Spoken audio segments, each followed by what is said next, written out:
타닥타닥 촛불 심지가 타들어가는 소리가 적막한 심방을 가득 메우고 있었다. 밖에서는 가을 귀뚜라미가 구슬피 울어대는데 방 안의 공기는 마치 얼음장처럼 차갑게 내려앉아 숨소리조차 내기 어려웠다. 연화는 고개를 푹 숙인 채 무릎 위에 올려진 두 손을 꽉 움켜쥐고 있었는데 손바닥에 배어 나온 식은땀으로 비단 치마가 축축하게 젖어 들어갈 지경이었다. 원앙금 침이 깔린 아랫목에는 오늘 낮에 백년가약을 맺은 지아비 김선비가 미동도 없이 앉아 있었다. 합 한 줄을 마신 지가 언젠데 그는 신부의 옷고름에는 눈길조차 주지 않고 그저 묵묵히 서한 위에 놓인 낡은 책 한 권만을 응시하고 있을 뿐이었다. 연화의 심장은 당장이라도 터져 나올 듯 쿵쾅거렸고 혹시나 자신이 신행길에 실수를 하여 소박을 맞는 것은 아닌지 아니면 서방님이 다른 정인이라도 두고 있는 것은 아닌지 오만 가지 불길한 상상이 꼬리에 꼬리를 물고 이어졌다. 얼마나 시간이 흘렀을까 김선비의 입이 마침내 무겁게 열리며 그 정막을 깨트렸다. 거기 있는 벼루에 물을 붓고 먹을 갈아라. 연화는 자신의 귀를 의심하며 고개를 번쩍 들었다. 첫날 밤 신방에서 신랑이 신부에게 할 말이라고는 도저히 믿기지 않는 명령이었다. 하지만 서리빨 같은 그의 눈빛에 압도된 연화는 감히 이유를 묻지도 못한 채 떨리는 손으로 연적을 들어 벼루에 물을 떨어뜨렸다. 또르르 물방울 떨어지는 소리가 유난히 크게 들렸고 연화는 먹을 잡고 천천히 벼루 위를 문지르기 시작했다.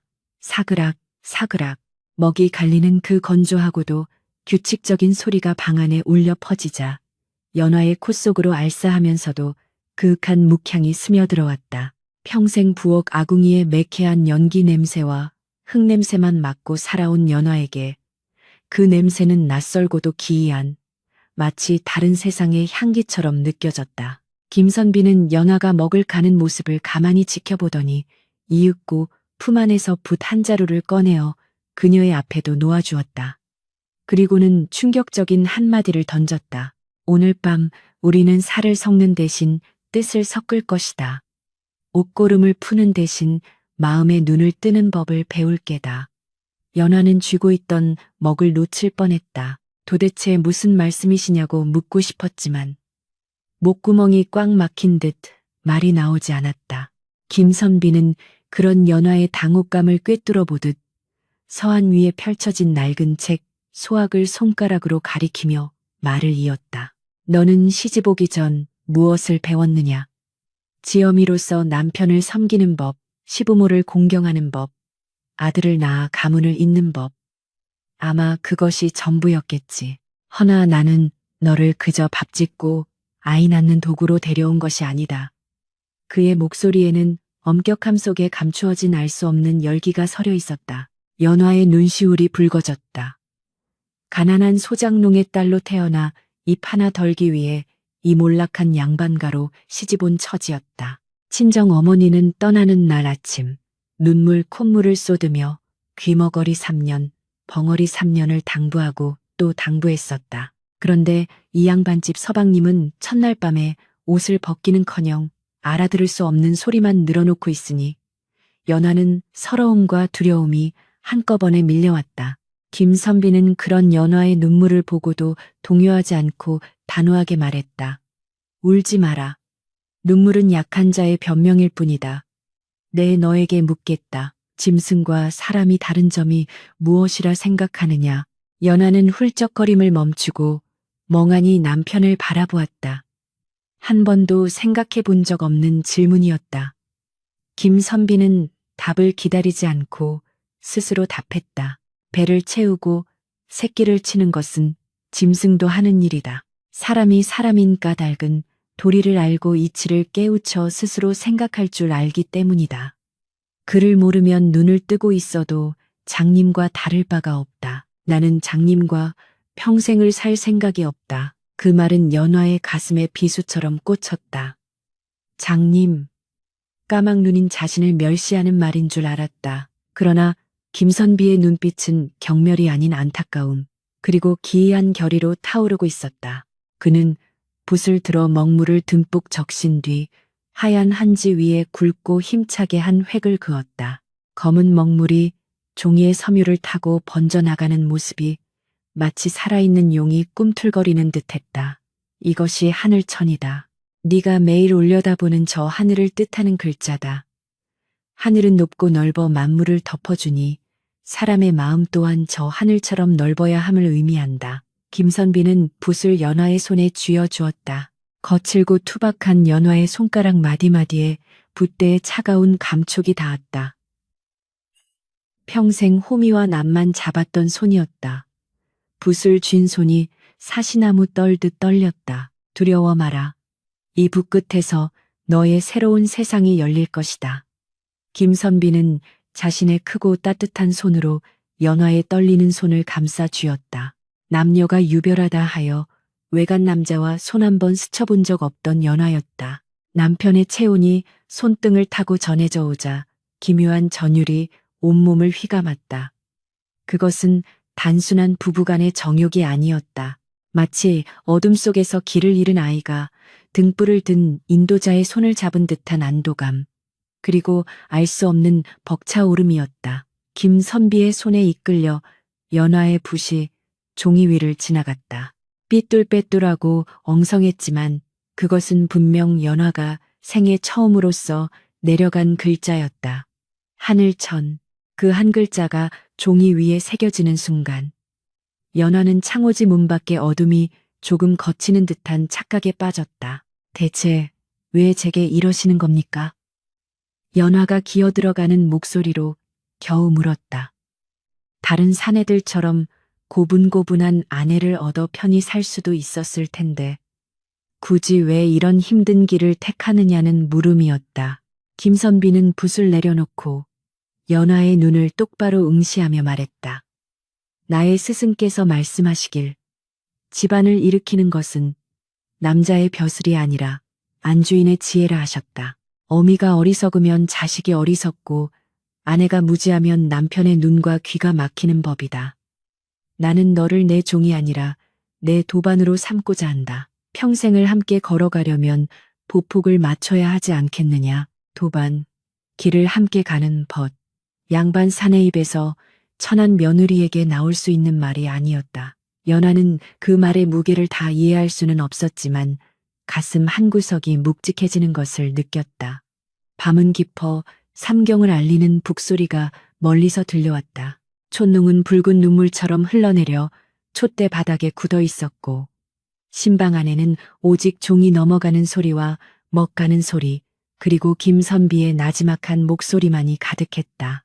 연화는 졸음이 쏟아질 법도 하건만 정신이 오히려 맑은 물에 씻은 듯 또렷해졌다.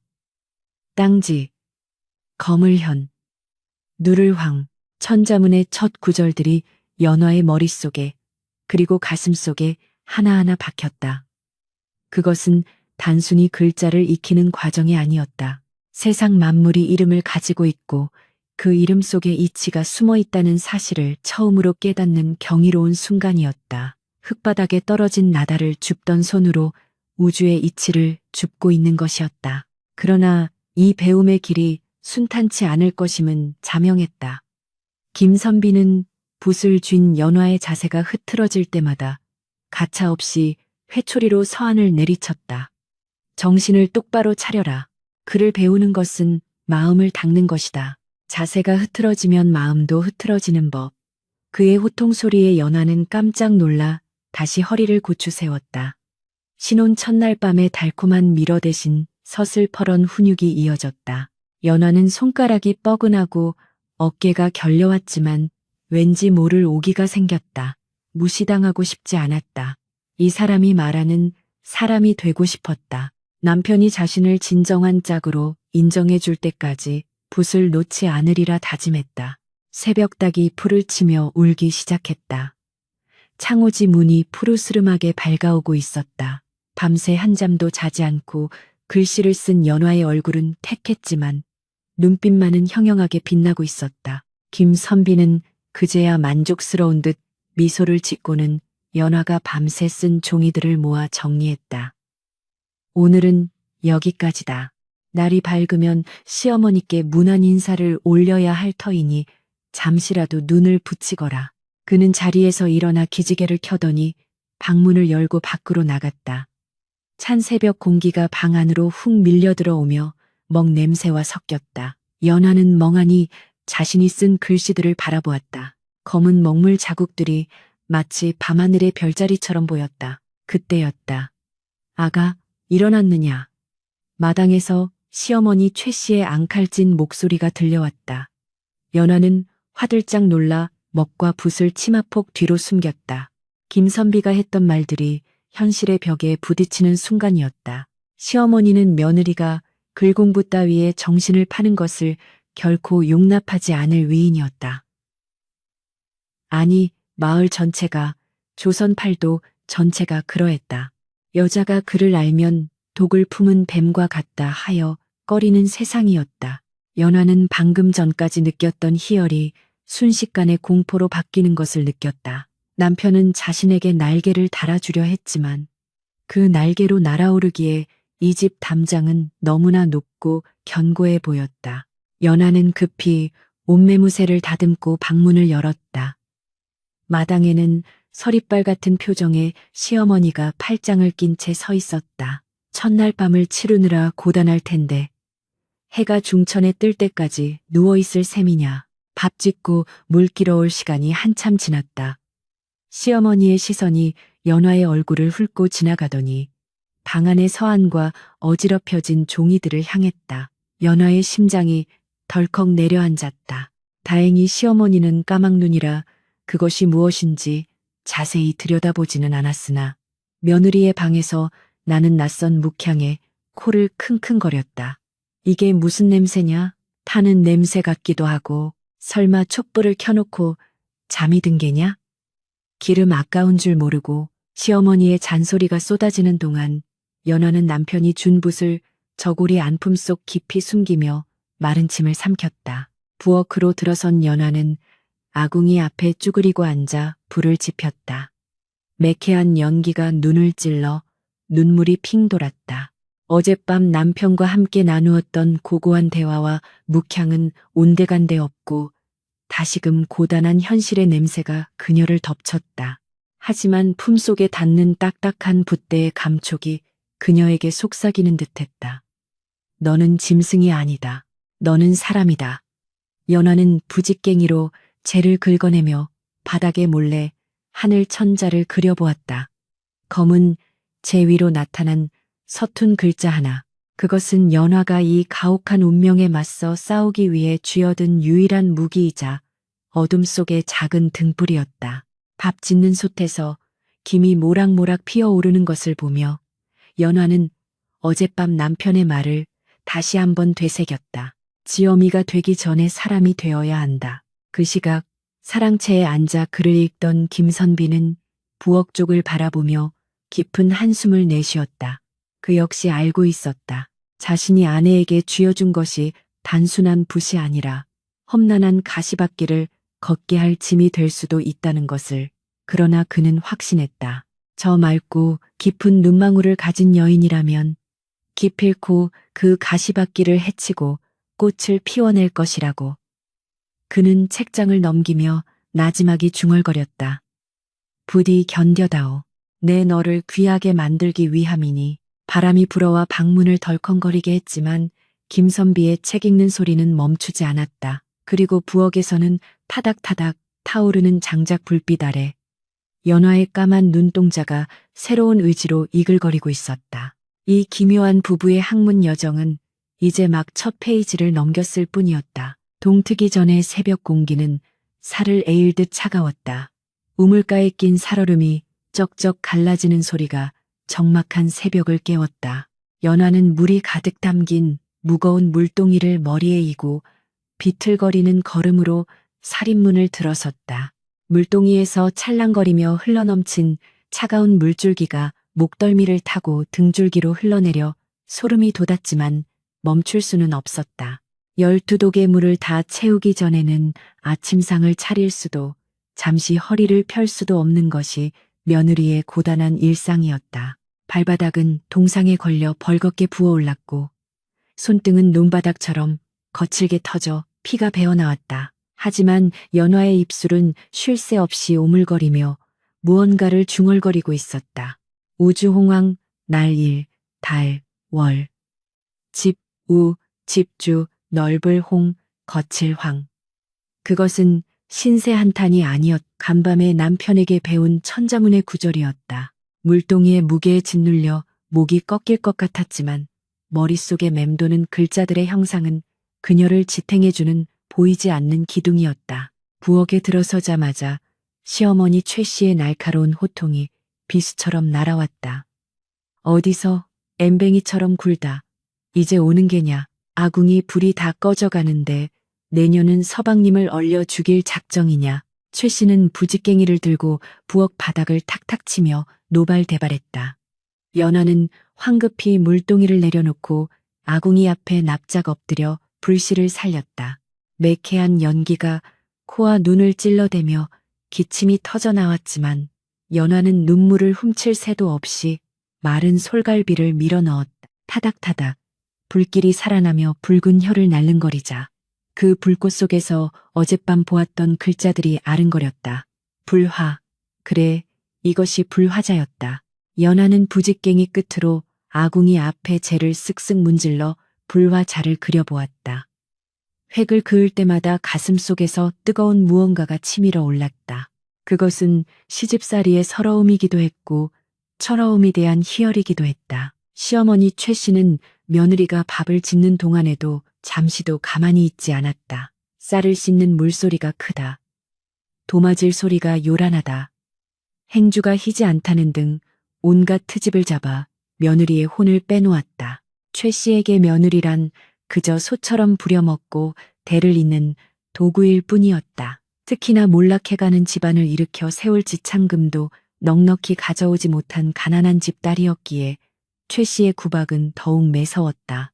기킹 배운 게 없으니 하는 집마다 천박하기 짝이 없지. 우리 선비가 어찌 저런 것을 아내라고 맞았는지 내 팔자도 참 기구하다. 시어머니가 혀를 차며 안방으로 들어가자 연화는 솥뚜껑을 잡은 손에 힘을 꽉 주었다. 배운 게 없다는 말, 예전 같으면 그저 죄인처럼 고개를 숙였을 말이었다. 하지만 이제는 아니었다. 그녀는 배우고 있었다. 남들이 잠든 깊은 밤, 세상에서 가장 엄한 스승이자 지아비인 김선비 앞에서 그녀는 짐승이 아닌 사람이 되는 법을 익히고 있었다. 낮에는 고된 노동이, 밤에는 치열한 학문이 이어지는 이중생활은 연화의 몸을 깎아먹었다. 낮에 밭을 매다 잠시 쉴 때면 호미 끝으로 땅바닥에 글자를 쓰다가 지나가는 동네 사람들의 인기척에 놀라 황급히 흙으로 덮어버리기 일쑤였다. 손가락 마디마디는 차리질로 굳은 살이 박여 붓을 쥐기조차 힘들 정도로 뻣뻣해졌지만 밤이 되면 기어이 붓을 잡았다. 김선비는 낮 동안 고생한 아내의 손을 어루만져 주기는커녕 글씨가 흐트러지면 가차없이 죽비로 어깨를 내리쳤다. 손이 거칠어진 것은 부끄러움이 아니나 마음이 거칠어져 글을 놓치는 것은 부끄러움이다. 정신 차리지 못하겠느냐. 그의 호통은 졸음이 쏟아지는 연화의 정신을 번쩍 들게 했다. 때로는 너무 힘들어 눈물이 툭 떨어져 화선지에 번지기도 했다. 먹물과 눈물이 섞여 얼룩진 종이를 보며 김선비는 한숨을 쉬었지만 결코 그만두자는 말은 하지 않았다.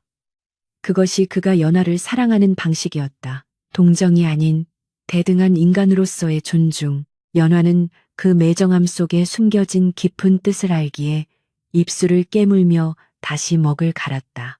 계절이 바뀌어 첫눈이 내리던 어느 날이었다. 마을 우물가는 아낙네들의 수다로 시끌벅적했다. 물을 길러 나온 연화가 나타나자 갑자기 왁자지껄하던 소리가 뚝 끊기고 묘한 정적이 흘렀다. 아낙들은 서로 눈짓을 주고받으며 킥킥대기 시작했다. 저기 김진사 댁 며느리 오는구먼. 밤마다 그렇게 요란하다지. 주막집 주모가 짓궂은 표정으로 운을 떼자 옆에 있던 칠성내가 맞장구를 쳤다. 아이고, 말도 마. 우리 집 바깥 양반이 밤에 마실 나갔다가 들었는데 그 집 사랑채 불이 새벽까지 꺼지질 않는다는 거야. 게다가 방 안에서 무슨 소리가 들리는지 알아? 아윽 하고 비명도 들리고 사내의 거친 숨소리도 들리고 아주 밤새도록 난리가 난다더구먼. 안악들은 얼굴을 붉히며 저마다 상상의 나래를 펼쳤다. 밤마다 들리는 죽비 소리와 김선비의 호통, 그리고 연화의 신음은 마을 사람들에게 엉뚱하게도 뜨거운 신혼밤의 증거로 오해받고 있었다. 연화는 얼굴이 화끈거려 견딜 수가 없었다. 물동이를 내려놓고 바가지로 물을 푸는데 등 뒤에서 수근거리는 소리가 바늘처럼 콕콕 찔러왔다. 어머, 새색시가 낮에는 저리 얌전한 척하고 앉았는데 밤에는 앙큼한 여우가 따로 없네 그려.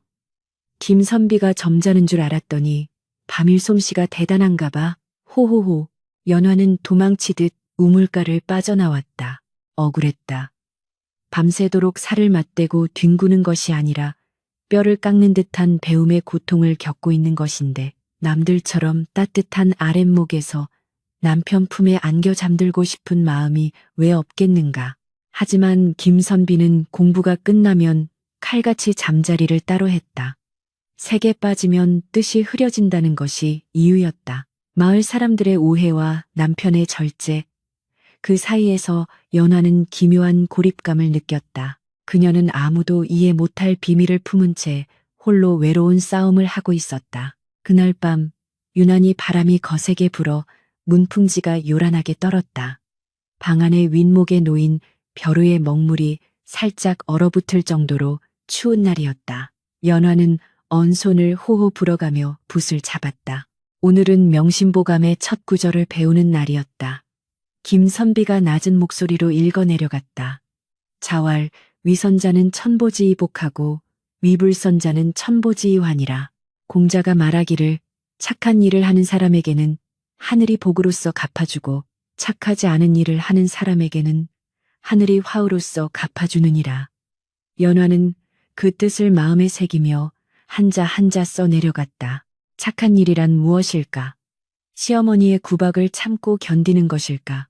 아니면 남들이 뭐라 하든 스스로를 갈고 닦는 것일까? 붓끝이 떨리며 획이 삐져나갔다. 마음이 소란스럽구나. 김선비가 붓을 멈추게 했다. 귀신 같은 사람이었다.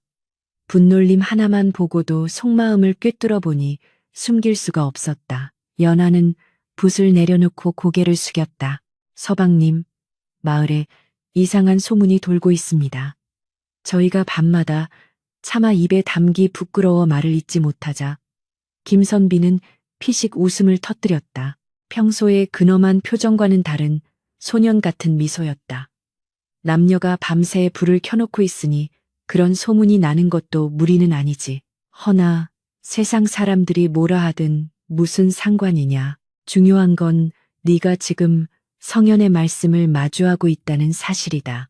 그는 연화의 손을 잡아 자신의 따뜻한 손바닥 안에 넣고 녹여주었다. 소문은 바람과 같아서 불다 그치지만 네 몸에 베인 항문은 바위처럼 남아 너를 지켜줄 것이다.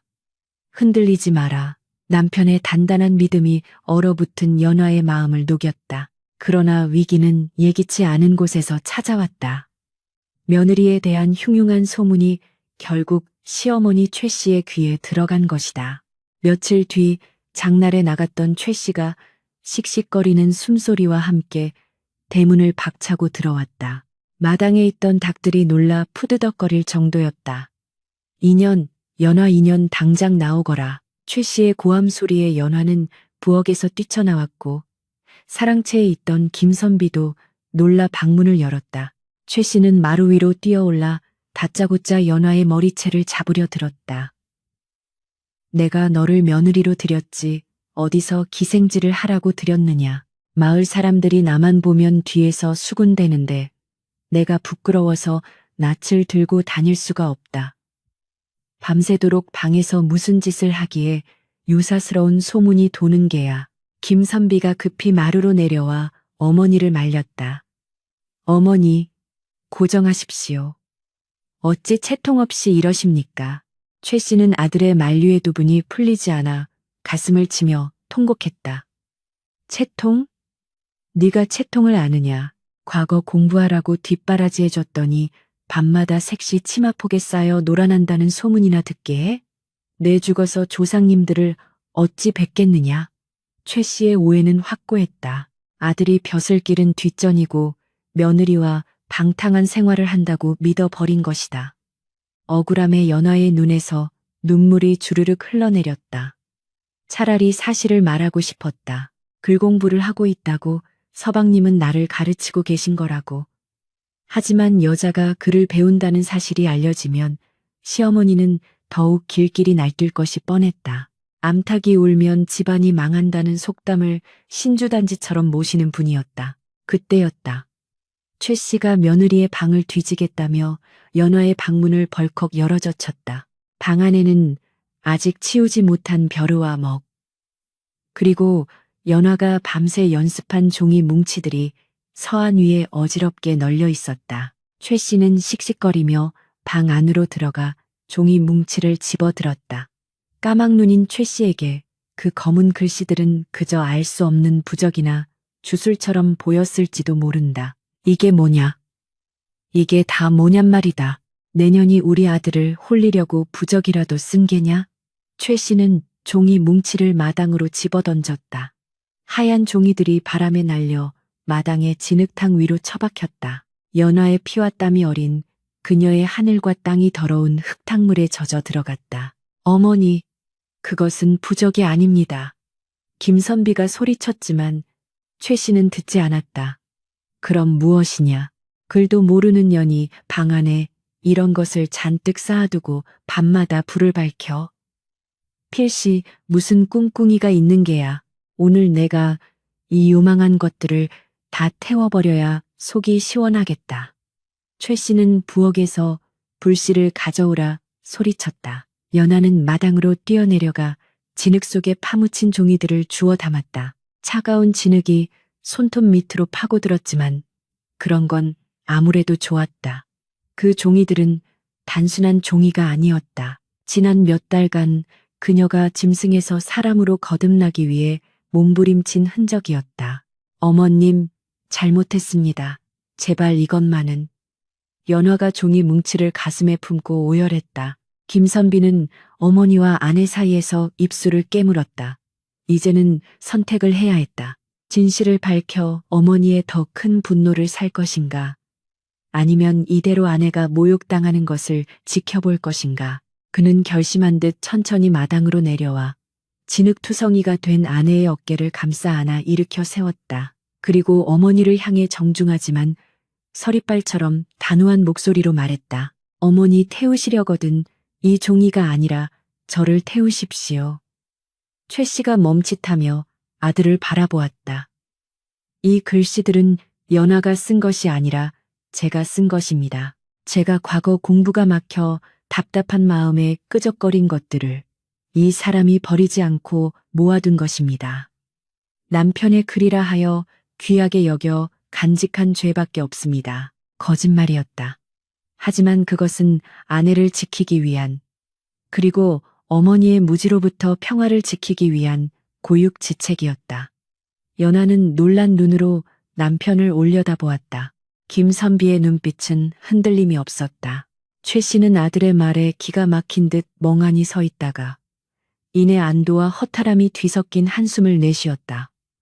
뭐라, 네가 쓴 것이라고? 에잉, 그러면 그렇다고 진작 말을 할 것이지. 최 씨는 무안했는지 혀를 차며 슬그머니 돌아섰다.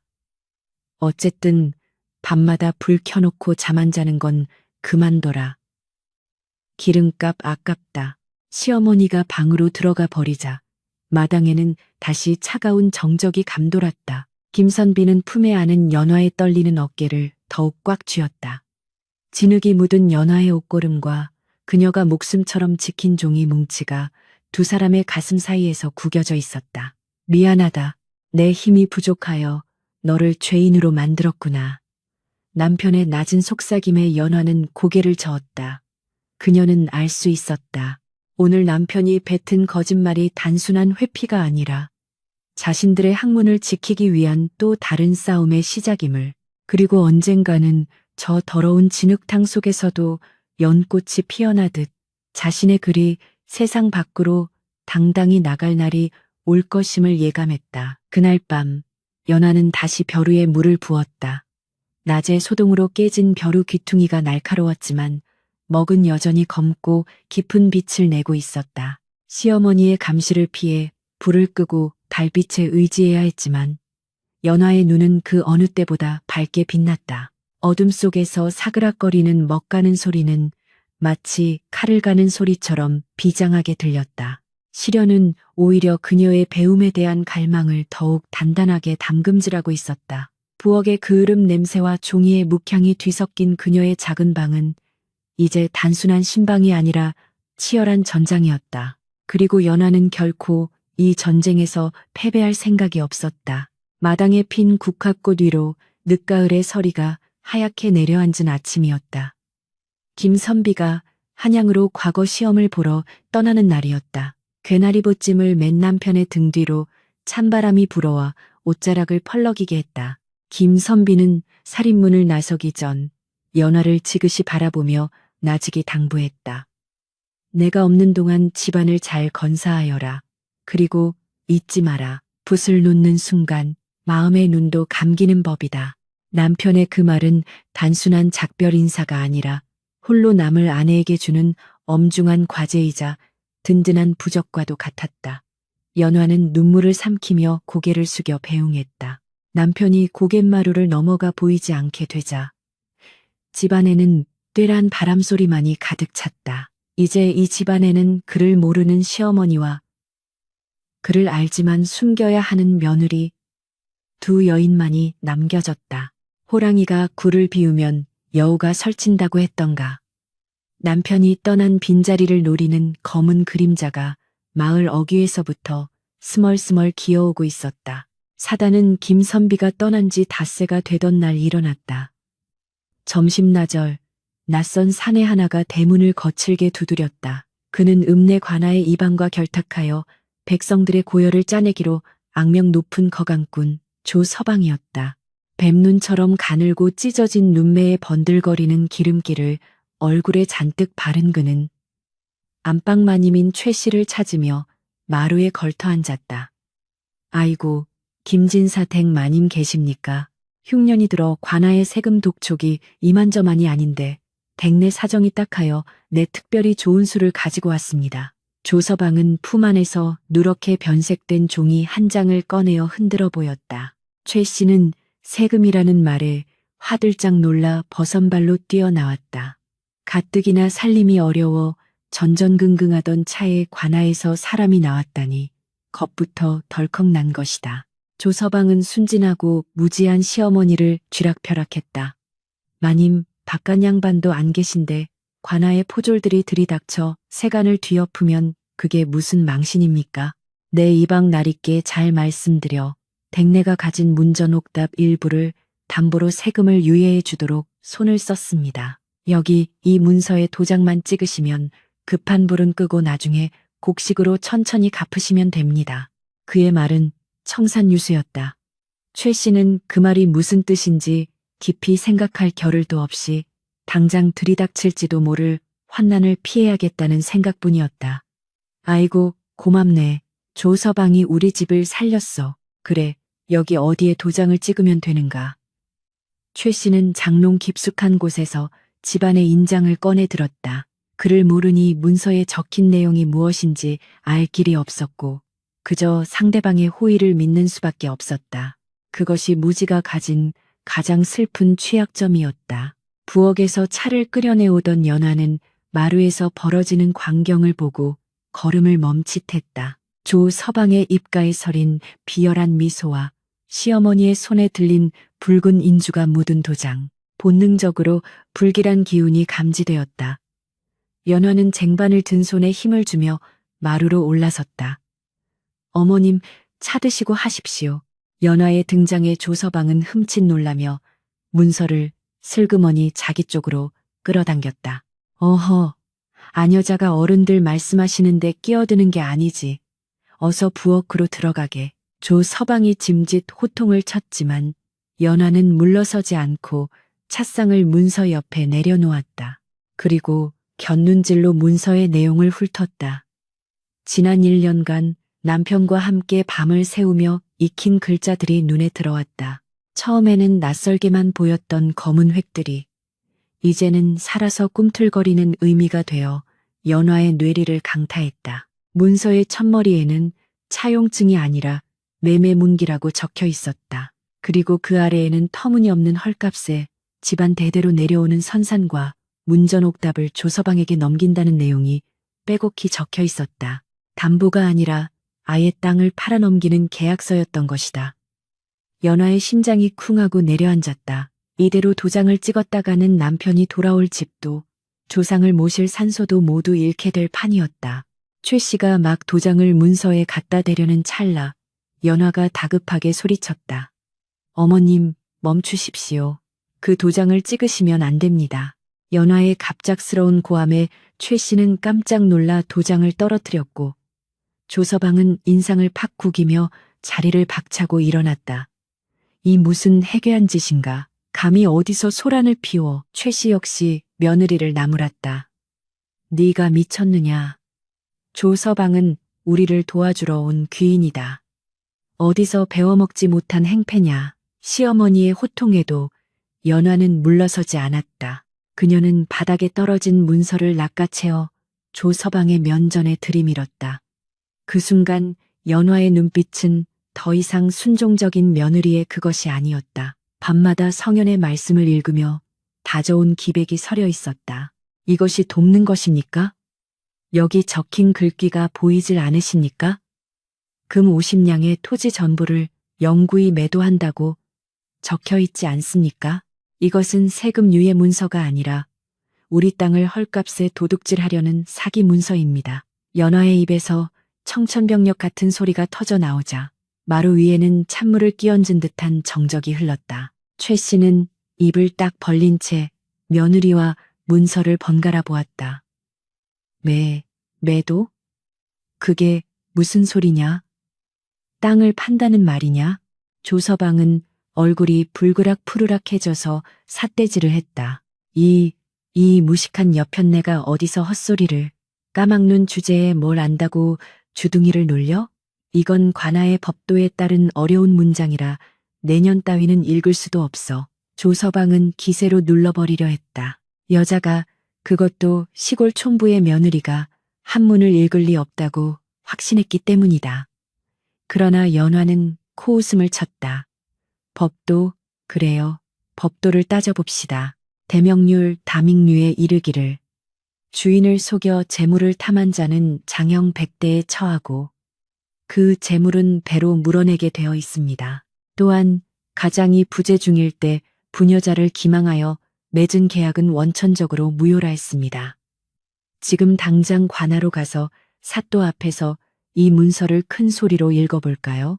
연화의 입에서 법률 용어와 조항들이 줄줄 흘러나오자 조서방의 다리가 후들거리기 시작했다. 단순히 글자 몇 개를 아는 수준이 아니었다. 논리의 정연함이 웬만한 선비 뺨칠 정도였다. 식은땀이 조서방의 이마를 타고 줄줄 흘러내렸다. 아니, 그게 내가 문서를 잘못 가져온 모양일세. 허허, 참. 바빠서 실수를 했구먼. 조서방은 황급히 문서를 낚아채어 품에 구겨 넣었다. 사기 행각이 들통나 관아에 끌려갔다가는 정말로 곤장을 맞을 판이었다. 그는 뒤도 돌아보지 않고 신발을 꿰어 신고는 주랭랑을 쳤다. 대문 밖으로 사라지는 그의 뒷모습은 처량하기 그지없었다. 마당에는 놀란 닭들만이 푸드덕거릴 뿐이었다. 조서방이 사라진 뒤에도 최 씨는 한동안 넋이 나간 사람처럼 멍하니 앉아 있었다. 그녀의 시선이 천천히 며느리에게로 향했다. 그 눈빛에는 놀라움과 의구심, 그리고 알 수 없는 두려움이 뒤섞여 있었다. 아가, 네가 그를 아느냐? 떨리는 목소리로 묻는 시어머니 앞에서 연화는 조용히 무릎을 꿇었다. 이제는 더 이상 숨길 수 없었다. 아니, 숨겨서도 안 되었다. 오늘 이 사건은 그녀에게 숨겨진 현인으로서 세상에 첫 발을 내디딘 순간이었으니까. 송구하옵니다. 어머님, 지난 1년간 서방님께서 밤마다 제게 글을 가르쳐 주셨습니다. 아녀자도 글을 알아야 집안을 지킬 수 있다 하시며 최 씨는 말을 잇지 못했다.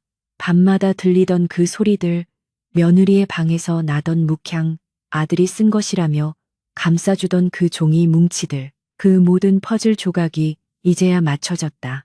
아들은 색에 빠진 것이 아니라 며느리를 학문의 길로 이끌고 있었던 것이다.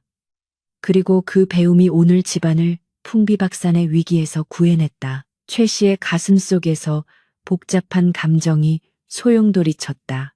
며느리가 글을 안다는 것은 양반과 법도에 어긋나는 일이라 여겼건만 정작 그 법도를 지킨 것은 자신의 무지가 아니라 며느리의 지혜였다. 최 씨는 떨리는 손으로 며느리의 손을 잡았다.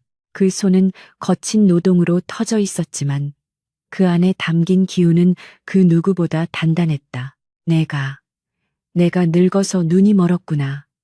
내 아들이 사람 보는 눈이 있어. 나보다 낫구나. 최 씨의 눈에서 굵은 눈물방울이 툭 떨어졌다. 그것은 회한의 눈물이자 며느리에 대한 인정의 표시였다. 연화는 시어머니의 손을 맞잡으며 고개를 숙였다. 아닙니다, 어머님. 어머님께서 집안을 건사해 오셨기에 저희가 공부도 할 수 있었던 것입니다. 연화의 겸손한 말에 최 씨는 더욱 부끄러움을 느꼈다. 그날 이후 고부 사이에는 묘한 변화가 생겼다. 최 씨는 더 이상 며느리를 함부로 대하지 않았다. 아니, 오히려 며느리의 눈치를 살피며 집안의 대소사를 의논하기 시작했다. 마을 사람들은 여전히 김진사댁 며느리가 드세다고 수군거렸지만 최 씨는 그 소리를 들을 때마다 속으로 코웃음을 쳤다. 너희들이 뭘 알아. 우리 며느리는 집안을 살린 여장부야. 김선비가 돌아온 것은 그로부터 보름이 지난 뒤였다. 대문에 들어서는 아들의 얼굴은 낙방에 고배를 마신 탓인지 수척해져 있었다. 그는 죄인처럼 고개를 숙이고 어머니께 인사를 올리려 했다. 그러나 최 씨는 아들의 손을 덥석 잡으며 환하게 웃었다. 고생했다. 과거 급제보다 더 귀한 보물이 우리 집에 있는데 벼슬이 대수냐? 영문을 모르는 김선비가 어리둥절한 표정을 짓자 연화가 엷은 미소를 띠며 마루 끝에 서 있었다. 두 사람의 시선이 허공에서 마주쳤다. 말하지 않아도 알 수 있었다. 김선비는 아내의 눈빛에서 강인한 자신감을 읽었고 연화는 남편의 눈빛에서 깊은 안도를 읽었다. 그날 밤 김선비는 조서방 사건의 전말을 전해 듣고는 한동안 말을 잇지 못했다. 그는 벅차오르는 감정을 억누르며 연화에게 깊이 고개를 숙였다. 사대부 남자가 아내에게 존경을 표하는 파격적인 행동이었다. 내 부덕하여 집을 비운 사이 큰일을 당할 뻔했는데 부인의 지혜가 가문을 살렸소. 내 스승님의 말씀이 틀리지 않았구려. 당신은 이미 나보다 더 훌륭한 선비요. 남편의 인정, 그것은 연화가 그토록 갈구하던 것이었다. 하지만 연화는 교만해하지 않았다. 서방님께서 제 눈을 뜨게 해주지 않으셨다면 저 또한 눈뜬 장님으로 당했을 것입니다. 이 공은 오롯이 서방님의 것입니다. 겨울이 깊어가고 있었다. 창밖에는 한방눈이 펑펑 쏟아져 온 세상을 하얗게 덮고 있었지만 김선비의 사랑채는 그 어느 때보다 따뜻했다. 이제는 문을 닫아 걸고 몰래 공부할 필요가 없었다. 시어머니 최 씨가 며느리의 공부를 위해 기름을 넉넉히 대주었기 때문이다. 연화의 붓글씨는 날이 갈수록 유려해졌고 그녀의 문장은 깊이를 더해갔다. 김선비는 자신의 공부보다 아내의 글을 읽고 평하는데 더 많은 시간을 쏟았다. 그는 직감하고 있었다. 머지않아 이 좁은 방구석이 감당할 수 없을 만큼 아내의 재능이 세상 밖으로 터져 나갈 것임을, 눈 속에 핀 매와 향기가 담장을 넘어 퍼져나가듯 연화라는 숨겨진 현인의 존재가 세상에 드러날 날이 다가오고 있었다. 둥. 마을 어귀에 커다란 느티나무 아래 설치된 북소리가 겨울 산천을 뒤흔들었다. 하얗게 눈 덮인 들판 위로 수십 개의 차일이 쳐지고 인근 고을에 내로라 하는 선비들이 구름처럼 모여들었다. 오늘은 이 고을의 가장 큰 행사인 설중백일장이 열리는 날이었다. 매년 첫눈이 쌓일 무렵 열리는 이 시회는 단순한 풍류의 장이 아니었다. 인근의 유림들이 학식을 겨루고 서열을 정하며 나아가 중앙정계로 진출할 인재를 가늠해보는 치열한 각축장이었다. 차가운 바람이 불어와 각근을 날리고 도포 자락을 파고들었지만 선비들의 얼굴은 이미 거나하게 마신 술과 경쟁심으로 붉게 달아올라 있었다. 그 열기 속에서 김선비는 홀로 조용히 술잔을 기울이고 있었다. 그의 옷은 남들처럼 화려한 비단이 아닌 소박한 무명이었고 갓도한 날과 태가 조금 해져 있었지만 그 눈빛만은 겨울 호수처럼 차분하고 깊었다. 어이, 저기 앉은 이가 김진사댁 아들 아닌가? 술 기운이 오른 목소리가 김선비의 귓가를 때렸다. 고개를 돌려보니 옆 고을의 부유한 지주박 대감의 아들 박선비였다.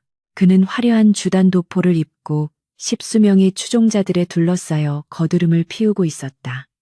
듣자 하니 이번 과거에도 낙방하고 빈손으로 내려왔다지? 채채치채치 글공부보다 계집 치마폭에 쌓여 산다는 소문이 파다하더니 과연 헛소문이 아니었구먼.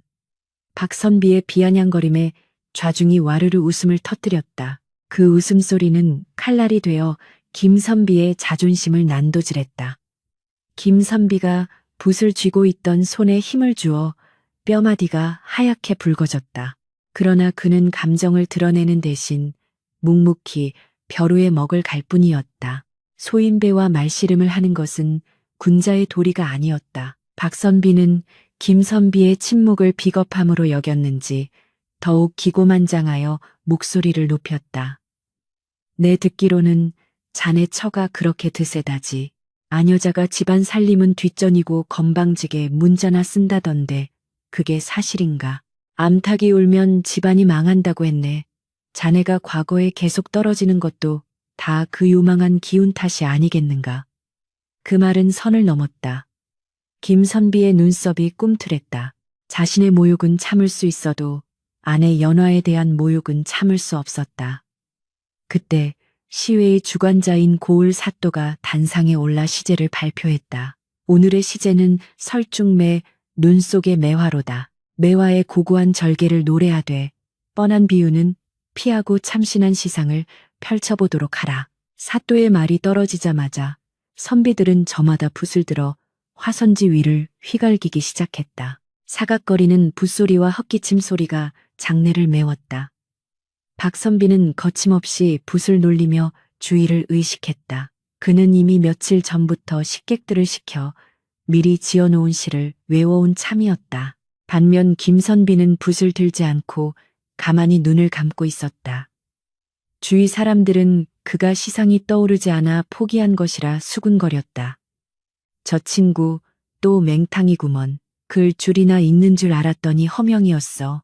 조롱 섞인 속삭임이 들려올 때쯤 김선비는 품 안에서 꼬깃꼬깃 접힌 종이 한 장을 꺼냈다. 그것은 오늘 아침 연화가 남편의 옷매무새를 다듬어주며 수줍게 건네준 시였다. 서방님, 이 시는 제가 밤새 쓴 것입니다. 부디 저의 마음이라 생각하시고 읽어만 주십시오. 김선비는 그 종이를 펴서 화선지 옆에 놓았다. 그리고 붓을 들어 그 시를 그대로 옮겨 적기 시작했다. 그의 붓놀림은 거침이 없었고 글자 하나하나에 혼이 실려 있었다. 이윽고 시를 낭독하는 시간이 되었다. 박선비의 시가 낭독되자 여기저기서 탄성이 터져 나왔다. 화려한 미사여구와 대구법이 돋보이는 시였으나 어딘가 자귀적이고 기교에만 치우친 느낌을 지울 수 없었다. 사또와 심사위원으로 참석한 노학자들은 고개를 끄덕이면서도 어딘가 아쉬운 표정을 지었다. 그리고 마지막으로 김선비의 차례가 되었다. 김선비는 자리에서 일어나 낭랑한 목소리로 시를 읊기 시작했다. 뼈를 깎는 추위가 살을 애는 밤. 어둠 속에 홀로 핀 붉은 마음 하나, 세상 사람들 향기 없다. 비웃지 마라. 봄이 오면 온 산을 뒤덮을 것을 김선비의 목소리가 멈추자 장내에는 숨막히는 정적이 흘렀다. 바람 소리조차 멈춘 듯 했다. 화려한 수식어 하나 없었지만 그 안에 담긴 기백은 천 군데의 병사보다 웅장했고 절절한 심정은 만리 장성을 녹일 듯했다. 겉으로는 눈 속에 묻힌 매화를 노래했지만 속뜻은 억압받는 인재가 때를 기다리며 내공을 쌓는 비장함을 담고 있었다. 심사위원장의 눈이 휘둥그레졌다. 이것은 실로 대단한 문장이다. 매화의 형상을 그리지 않고 매화의 혼을 그렸구나. 그 기계가 마치 용이 승천하는 듯하다. 사또 역시 무릎을 치며 감탄했다. 김진사, 자네의 글솜씨가 이토록 일취월장했을 줄이야. 이 시는 당대 제1의 문장가라도 흉내내기 힘들 것이다. 좌중의 찬사가 쏟아지자 박선비의 얼굴은 흑빛이 되었다. 그는 믿을 수 없다는 듯 김선비를 노려보며 소리쳤다. 인정할 수 없습니다. 저것은 김선비의 글이 아닙니다. 평소 우유부단하던 그의 성품에서 저런 강단 있는 시가 나올 리 만무합니다. 필시 어디서 표절하였거나 남의 손을 빌린 것이 분명합니다. 박선비의 억지에 장내 분위기가 웅성거렸다. 심사위원장이 엄한 표정으로 물었다. 김선비, 저 시가 자네가 직접 지은 것이 맞는가? 모든 시선이 김선비에게 쏠렸다. 김선비는 잠시 망설이는 듯 하더니 결심한 듯 고개를 저었다. 아닙니다. 제가 지은 것이 아닙니다. 장내가 발칵 뒤집혔다. 그럼 그렇지. 감히 백일장에서 대피를 하다니. 박선비가 쾌재를 부르며 날뛰었다. 사또의 표정도 싸늘하게 굳었다. 그게 무슨 소리인가? 그렇다면 저 시의 주인이 누구란 말인가? 김선비는 고개를 들고 또렷하게 말했다. 저 시는 제 아내 연화가 지은 것입니다. 순간 장내는 찬물을 끼얹은 듯 다시 조용해졌다. 이번에는 감동의 정적이 아니라 경악과 충격의 침묵이었다. 곧이어 비웃음과 야유가 터져 나왔다. 뭐야, 아녀자가 지은 시라고? 안방마님 치마폭에서 나온 글을 이 신성한 백일장에 올리다니 우리를 능멸하는 처사다. 여자가 글을 알면 나라가 망한다더니 말세로다, 말세야. 박선비는 기회를 잡았다는 듯 길길이 날뛰었다. 사또 나으리, 이것 보십시오.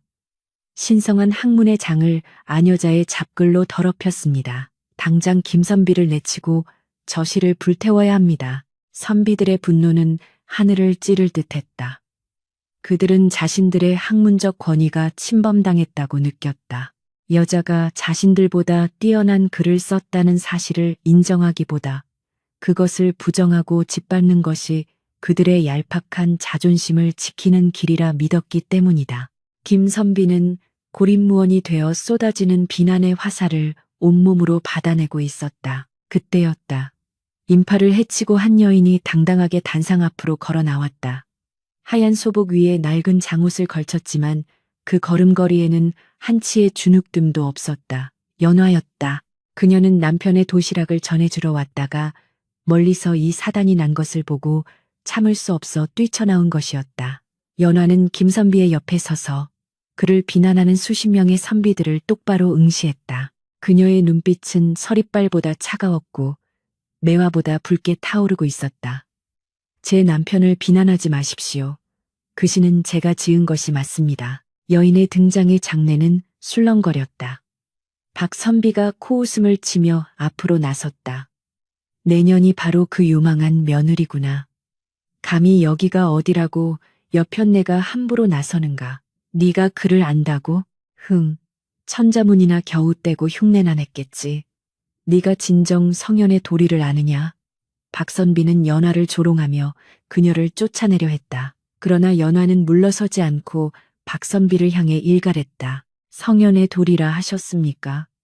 공자께서 말씀하시길 유교 무료, 가르침에는 차별이 없다 하셨습니다. 하늘이 사람을 낼 때 남자와 여자를 구별하여 재주를 주셨겠습니까?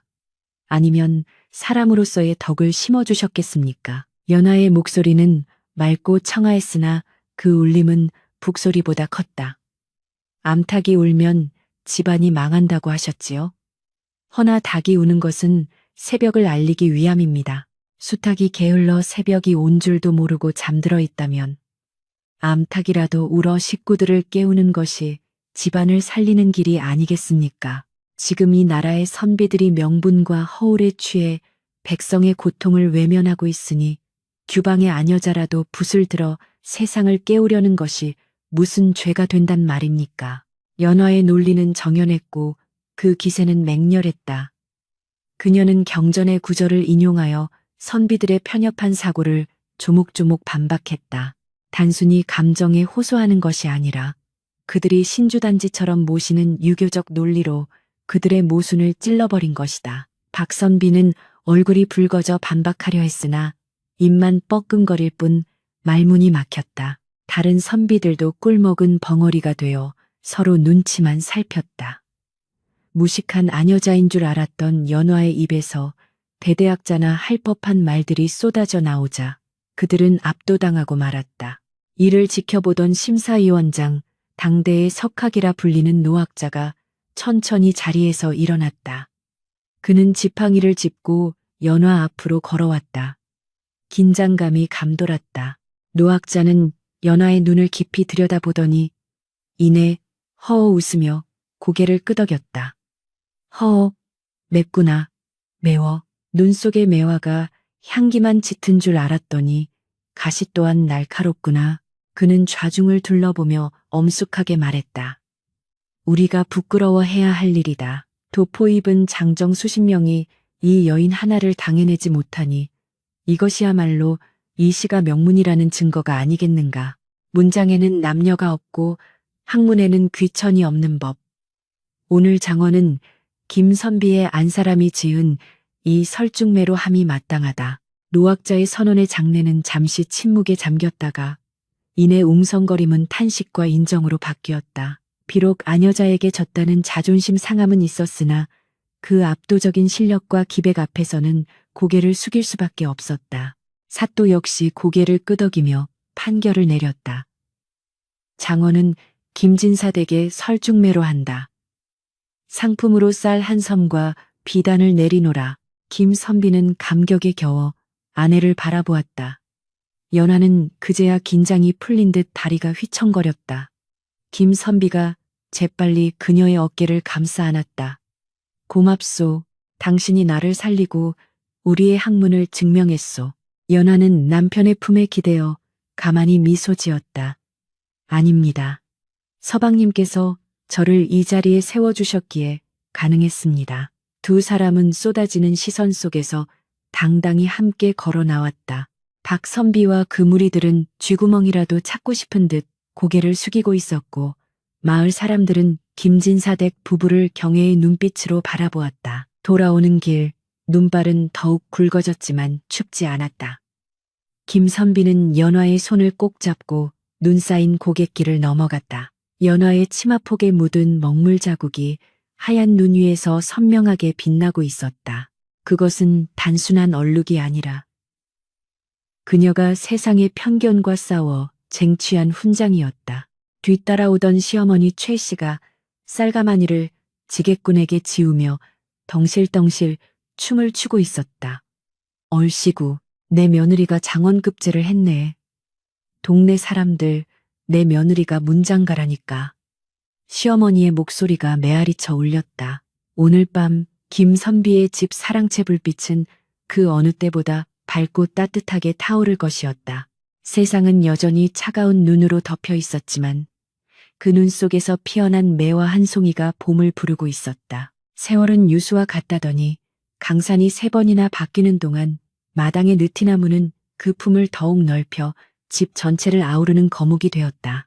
그 무성한 나뭇가지 사이로 봄 햇살이 잘게 부서져 내리는 오후, 김진사댁 사랑채에서는 아이들의 글 읽는 소리가 낭낭하게 울려 퍼지고 있었다. 유붕이 자원방래하니 불이 낳고와 벗이 있어 멀리서 찾아오니 또한 즐겁지 아니한가. 과거 콧대 높은 양반 자제들만 드나들던 서당과는 사뭇 다른 풍경이었다. 댕기머리를 한 소년들 틈에는 남루한 옷차림의 농사꾼 아이들도 있었고 저만치 뒷줄에는 수줍게 고개를 숙인 단발머리 소녀들도 섞여 있었다. 그들 앞에서 회초리 대신 낡은 책을 들고 온화한 미소로 가르침을 전하는 스승은 백발이 성성한 할머니가 된 연화였다. 이제 연화의 얼굴에는 세월의 흔적인 주름이 깊게 패었고 고왔던 손은 거친 옹이처럼 변해 있었다. 하지만 그 눈빛만은 갓 시집왔던 30년 전 그날 밤 촛불 아래서 처음 붓을 잡았던 그 순간보다 더욱 맑고 그윽했다. 마을 사람들은 더 이상 그녀를 독한 며느리나 별난 여편네라 부르지 않았다. 대신 존경을 담아 서촌의 큰 어른이라 칭송했다. 가뭄이 들면 관아에 상소문을 올려 구휼미를 타내고 억울한 일을 당한 백성이 있으면 대신하여 소장을 써주며 마을의 해결사 노릇을 자처했기 때문이다. 그녀의 붓끝은 권력을 향한 아첨이 아니라 이웃의 눈물을 닦아주는 자비가 되어 있었다. 수업이 끝나고 아이들이 제잘거리며 돌아간 뒤 연화는 마루에 앉아 땀을 식혔다. 그때 텃밭에서 호미질을 하던 늙은 지압이 김선비가 흙 묻은 손을 털며 다가왔다. 그 역시 세월을 비켜가지 못해 허리가 굽고 검버섯이 피었으나 아내를 바라보는 눈길엔 여전히 따스한 연모의 정이 서려 있었다. 부인, 오늘도 고생이 많았소. 아이들의 글 읽는 소리가 어찌나 힘차던지 텃밭의 배추들이 그 소리를 듣고 쑥쑥 자라는 것 같더이다. 김선비가 껄껄 웃으며 갯마루에 걸터 앉았다. 연화는 수건으로 남편의 이마에 맺힌 땀을 닦아주며 화답했다. 영감께서 밭을 잘 일구어 주신 덕분이지요. 땅심이 좋아야 곡식이 잘 자라듯 집안의 기운이 맑아야 아이들도 바르게 크는 법 아니겠습니까? 두 노부부는 서로를 바라보며 편안한 미소를 지었다. 사실 김선비는 그날의 설중매 사건 이후 여러 차례 조정의 부름을 받았다. 아내의 시가 장안의 화제가 되면서 남편인 그에게도 이목이 쏠렸고 그의 학식 또한 뒤늦게나마 인정을 받았기 때문이었다. 그러나 김선비는 끝내 벼슬길을 마다했다. 내 아내보다 못한 글솜씨로 나라시를 논하는 것은 부끄러운 일이며 무엇보다 나는 내 아내와 함께 늙어가는 이 소박한 즐거움을 관복과 바꿀 생각이 없다는 것이 이유였다. 대신 그들은 고향에 남아 후학을 양성하며 평생을 서로의 스승이자 벗으로 살아왔다. 시어머니 최씨 또한 며느리의 극진한 봉양을 받으며 천수를 누리다가 내 너를 며느리가 아니라 귀한 딸로 얻었구나라는 유언을 남기고 몇 해 전 평안히 눈을 감았다. 해가 뉘엿뉘엿 넘어가며 서쪽 하늘을 붉게 물들이기 시작했다. 연화는 찻상을 봐오겠다며 부엌으로 들어갔다. 잠시 후 김이 모락모락 나는 차 한 잔과 다과가 놓인 소반이 마루 위에 차려졌다. 두 사람은 나란히 앉아 노을을 바라보며 차를 마셨다. 차 향기 속에 은은한 묵향이 섞여 있는 듯했다. 김선비가 찻잔을 내려놓으며 문득 옛 추억에 잠긴 듯 입을 열었다. 부인, 기억나시오? 우리 혼례 치르던 첫날 밤 말이오.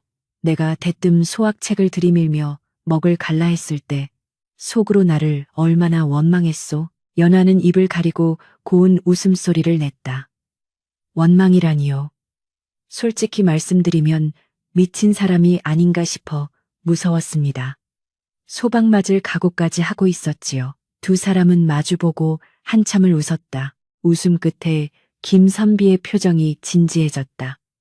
그는 연화의 거친 손을 자신의 두 손으로 감싸 쥐었다. 사실은 그때 무서웠던 건 나였소. 연화가 의아한 눈으로 남편을 바라보았다. 영감께서 무엇이 두려우셨단 말입니까? 김선비는 먼 산을 응시하며 덤덤히 고백했다. 나는 외로웠소. 글 공부를 한답시고 방 안에 틀어박혀 있었지만 내 마음을 나눌 벗이 없었지. 혼인을 한다 한들 말이 통하지 않고 뜻이 맞지 않는 사람과 평생을 산다면 그것은 한 지붕 아래 사는 남남과 다를 바 없지 않겠소? 그래서 도박을 한 것이요. 이 여인이 내 뜻을 알아준다면 평생의 도반이 될 것이고 그렇지 않다면 그저 평범한 부부로 살겠다고. 헌데 부인은 내 기대를 넘어 나를 이끌어주는 스승이 되었소. 내 인생에서 가장 잘한 일은 과거 급제가 아니라 그날 밤 당신에게 붓을 쥐어준 것이오. 연화의 눈시울이 붉어졌다. 지난 30년의 세월이 주마등처럼 스쳐 지나갔다. 손가락이 부르트도록 붓을 쥐었던 밤들. 시어머니의 구박에 몰래 눈물 훔치던 날들. 그리고 남편과 함께 시를 짓고 토론하며 느꼈던 벅찬 희열들. 그 모든 고단함이 남편의 이 한마디에 눈 녹듯 사라지는 것 같았다. 연하는 잡힌 손에 힘을 주며 말했다. 아닙니다. 서방님께서 저를 사람으로 만들어주셨습니다.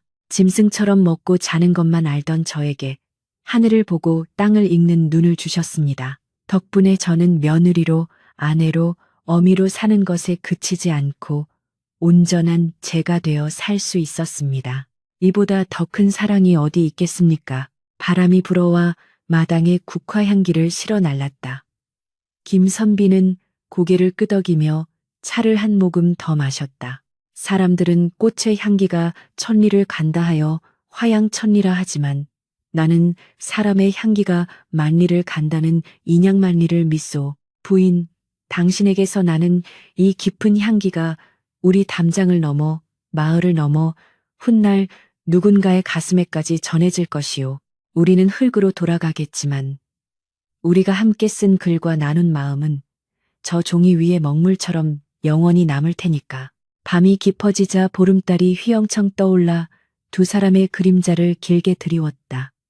김선비는 자리에서 일어나 방으로 들어가더니 낡은 붓과 종이를 가지고 나왔다. 자, 오늘 밤은 달이 이리도 밝으니 오랜만에 시 한 수 짓지 않고는 못 베기겠구려.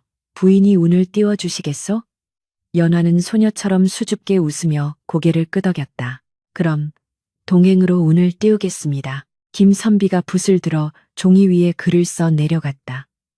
예전보다 손은 떨리고 획은 굵어졌지만 그 안에 담긴 기운은 훨씬 부드럽고 넉넉했다.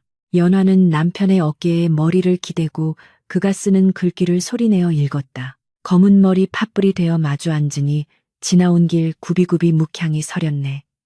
그대와 나 두 손 잡고 걸어온 이 길 꽃이 지고 낙엽져도 봄인 것을 글을 다 쓴 김선비가 붓을 놓자 연화는 그 아래에 작은 글씨로 화답시를 적어 넣었다. 두 사람의 글씨가 한 종이 위에서 어우러졌다. 강인하고 힘찬 남편의 글씨와 유려하고 섬세한 아내의 글씨가 마치 덩굴과 나무처럼 얽혀 하나의 작품을 완성했다. 그것은 단순한 시가 아니라 두 사람이 평생을 바쳤어 내려간 사랑의 증표이자 인생의 기록이었다. 밤이 찹니다. 이제 그만 드시지요. 연화가 남편의 옷깃을 여며주었다. 김선비는 아내의 손을 잡고 천천히 일어났다. 그럽시다. 내일은 날이 좋으면 아이들에게 냇가에서 글을 가르치자고 해야겠소. 두 노부부는 서로를 의지하며 방으로 들어갔다. 방문이 닫히고 창호지 문 위로 두 사람의 그림자가 하나로 겹쳐졌다. 타닥, 타닥, 촛불이 타들어가는 소리가 서른에 전 그날 밤처럼 들려왔지만 이제 그 방 안에는 긴장과 두려움 대신 깊은 신뢰와 평온함만이 가득했다. 방 안에 불이 꺼지자 마당의 달빛만이 고요히 사랑채를 비추었다. 돛돌 위에 나란히 놓인 두 켤레의 고무신. 그중 하나는 낡은 선비의 것이고 다른 하나는 코가 다른 여인의 것이었다. 크기도 모양도 달랐지만 두 신발은 같은 곳을 향해 가지런히 놓여 있었다. 바람이 지나가며 처마 끝의 풍경을 댕그랑 흔들었다. 그 소리는 마치 세상 모든 부부에게 그리고 사람답게 살고자 하는 모든 이들에게 전하는 축복처럼 밤하늘로 멀리 퍼져나갔다. 묵향보다 진한 사람의 향기가 그 집에 오래도록 머물렀다. 휘잉, 휘잉, 태백산맥 줄기를 타고 내려온 북풍한 설이 낡은 살인문을 사정없이 흔들고 있었다. 온 세상이 하얗게 갇혀버린 깊은 겨울밤이었다. 김선비와 연하 부부가 사는 서촌 마을도 예외는 아니어서 허리춤까지 차오른 눈 때문에 인적은 끊긴 지 오래였고 오직 산짐승들의 울음소리만이 가끔 바람 소리에 섞여 들려올 뿐이었다. 방 안은 우풍이 들어 쌀쌀했지만 화로 위에 올려놓은 주전자가 보글보글 끓으며 내뿜는 온기와 부부가 나란히 앉아 책장을 넘기는 소리가 그 공간을 아늑하게 채우고 있었다. 두 사람의 머리카락에는 이제 하얀 서리가 내려앉아 있었지만 촛불 아래 비친 그림자는 여전히 곱고 단단했다. 이복에 밖에서 무슨 소리가 들리지 않는가. 김선비가 읽던 주역을 덮으며 귀를 기울였다. 바람 소리에 묻혀 희미하지만 분명 둔탁하게 대문을 두드리는 소리였다. 이 깊은 밤, 이 험한 눈길에 손님이 올 리가 있겠습니까? 아마 바람에 나뭇가지가 부러져 빗장을 때리는 소리겠지요. 연화가 차분하게 대꾸하며 바느질감을 정리하려는데 다시금 쿵쿵 하는 소리와 함께 다급한 사람의 목소리가 들려왔다. 주인장, 계시오. 길 잃은 과객인데 하룻밤만 재워주시오. 김선비는 서둘러 방문을 열고 대도를 내려섰다. 눈보라가 방 안으로 들이닥쳐 촛불이 위태롭게 흔들렸다. 대문을 열자 눈사람처럼 눈을 뒤집어 쓴 채 파랗게 질린 사내 두 명이 서 있었다. 한 명은 건장한 체구의 호위무사로 보였고 그 뒤에 선 청년은 갓이 날아가고 비단 도포가 젖어 볼품 없었으나 눈빛만은 예사롭지 않은 기운을 뿜어내고 있었다.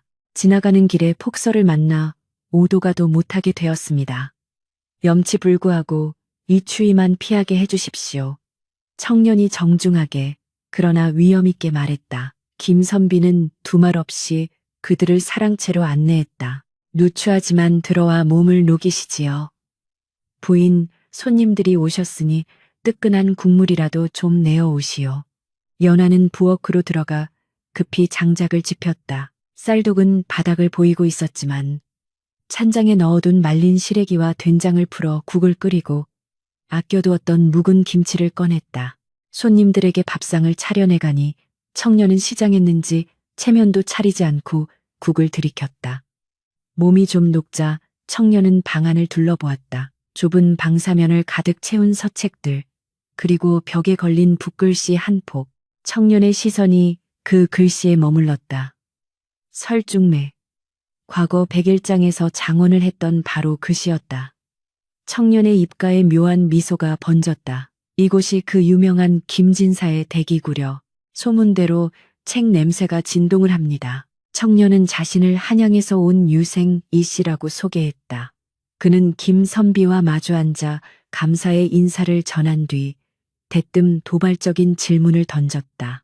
내 듣기로 이곳 주인장은 벼슬길을 마다하고 시골에 파묻혀 산다 들었습니다. 대장부가 학문을 닦았으면 세상에 나아가 뜻을 펼치는 것이 도리거늘 어찌하여 이 산골짜기에서 썩고 계십니까? 이는 임금을 기만하는 것이요. 배운 자의 직무유기가 아닙니까? 밥값을 하기도 전에 날선 비판부터 늘어놓는 당돌한 손님이었다. 호위무사가 당황하여 청년을 말리려 했으나 청년은 제지하며 김선비의 답을 기다렸다. 김선비는 허어 웃으며 찻잔을 들었다. 세상에 나가는 것만이 뜻을 펼치는 것이겠습니까? 조정에 나가 정치를 하는 것도 길이지만 이곳에서 아이들에게 글 한 자 더 가르쳐 사람다운 사람을 만드는 것 또한 천하를 위한 길이라 생각합니다. 썩는 것이 아니라 뿌리를 내리고 있는 것이지요. 청년은 코웃음을 쳤다. 그것은 패배자의 변명으로 들립니다. 듣자 하니 부인의 치마폭에 쌓여 산다는 소문도 있더군요. 남자가 여자의 말에 휘둘리면 큰일도 그르치는 법입니다. 그때였다. 문 밖에서 찻상을 물려가려던 연화가 조용히 방문을 열고 들어왔다. 그녀는 청년 앞에 정갈하게 끓인 유자차 한 잔을 내려놓으며 나직이 말했다. 손님, 말씀 중에 끼어들어 송구하오나 한 말씀 올려도 되겠습니까? 청년은 여자가 대화에 끼어드는 것을 불쾌해하는 기색이었으나 연화의 기품 있는 태도에 눌려 고개를 끄덕였다. 연화는 단정한 자세로 앉아 청년을 똑바로 응시했다. 손님께서는 수레의 두 바퀴 중 어느 것이 더 중요하다고 생각하십니까? 청년은 뜬금없는 질문에 의아해하며 답했다. 두 바퀴가 모두 갔거늘 어찌 우열을 가리겠느냐. 하나라도 없으면 수레는 굴러가지 않는다. 연화가 미소를 지었다. 그렇습니다. 세상의 이치도 그와 같습니다. 음과 양, 하늘과 땅, 남자와 여자, 어느 한쪽이 높고 낮은 것이 아니라 서로가 제자리를 지키며 조화를 이룰 때 비로소 세상이라는 수레가 굴러가는 법입니다. 남편이 세상에 나가 벼슬을 하지 않는 것은 여자의 말에 휘둘려서가 아니라 우리 부부가 함께 굴려야 할 수레가 바로 이곳 백성들의 삶 속에 있다고 믿기 때문입니다. 청년의 눈이 커졌다. 시골 안악의 입에서 나올 법한 식견이 아니었다. 그는 자세를 고쳐 앉으며 연화를 다시 보았다. 호, 말솜씨가 제법이구나. 허면 내 하나 더 묻겠다. 지금 조정은 당파 싸움으로 하루도 조용할 날이 없고 백성들은 탐관오리의 수탈에 신음하고 있다. 너희 부부가 말하는 사람다운 사람을 만든다는 것이 과연 썩어빠진 조정을 바꾸는데 무슨 보탬이 된단 말이냐? 당장 굶어 죽는 아이에게 천자문이 밥을 먹여주느냐? 청년의 목소리에는 깊은 고뇌와 울분이 서려 있었다. 그는 단순한 유생이 아니었다. 나라의 앞날을 걱정하는 위정자의 고뇌를 품고 있었다. 김선비가 입을 때려 했으나 연화가 먼저 답했다.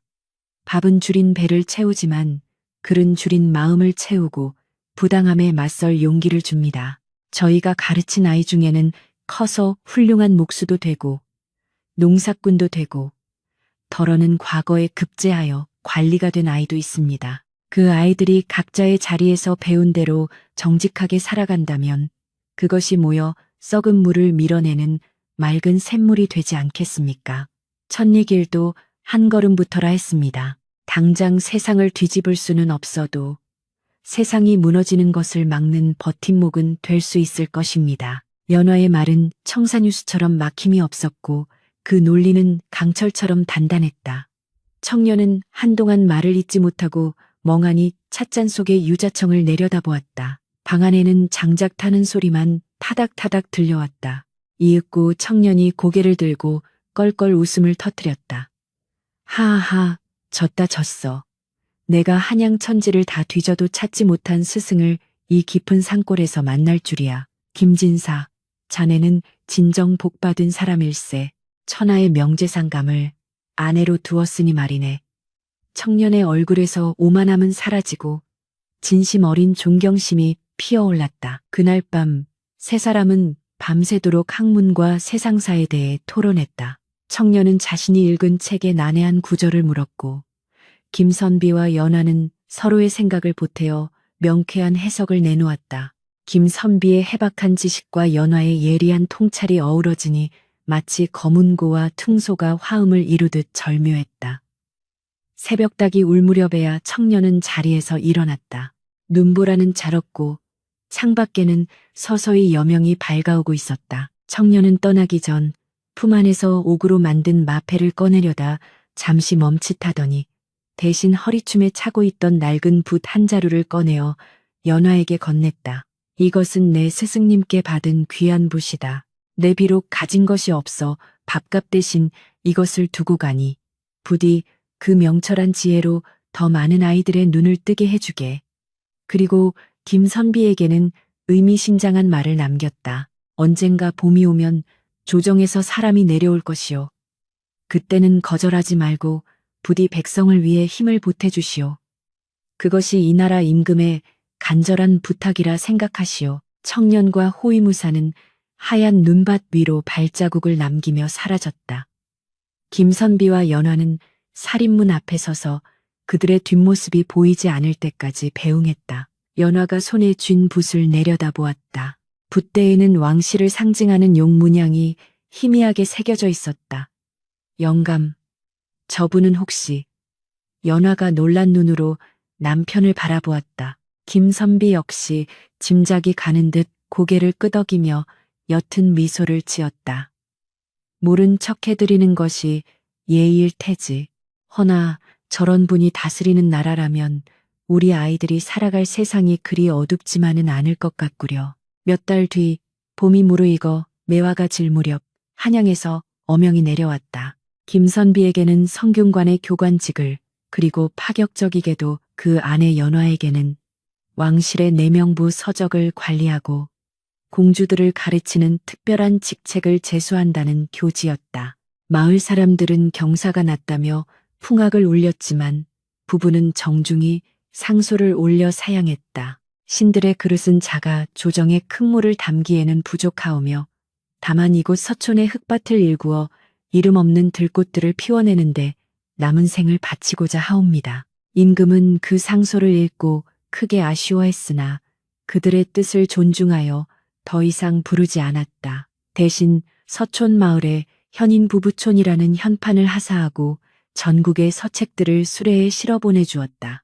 그날 밤의 방문객은 바로 자맹을 나왔던 젊은 왕세자 훗날의 임금이었던 것이다. 다시 세월이 흘러 어느 겨울밤 연화는 호호백발의 할머니가 되어 화로 앞에 앉아 있었다. 그녀의 무릎에는 손녀딸이 잠들어 있었고 곁에는 늙은 남편 김선비가 꾸벅꾸벅 졸고 있었다. 연화는 왕세자가 주고 간 그 붓을 꺼내어 들었다. 붓털은 많이 닳았지만 손때가 묻어 반질반질 윤이 났다. 그녀는 붓을 들어 하얀 종이 위에 글귀 하나를 적었다. 덕불고 필요린 덕이 있는 사람은 외롭지 않나니 반드시 이웃이 있다. 첫날 밤 남편이 건네준 붓 한 자루가 그녀의 인생을 바꿨고 그날 밤 눈 속에 찾아온 손님이 남긴 붓 한 자루가 그들의 인생을 완성했다. 연화는 잠든 남편의 어깨에 담요를 덮어주며 창밖을 바라보았다. 한방눈이 소복소복 쌓이고 있었다. 세상은 차갑게 얼어붙어 있었지만 그녀의 마음속 서재에는 영원히 꺼지지 않는 촛불 하나가 타오르고 있었다. 지엄이가 되기 전에 사람이 되라던 남편의 말, 그리고 수레의 두 바퀴처럼 함께 굴러가자던 약속. 그 모든 것이 눈송이처럼 아름답게 피어나는 밤이었다.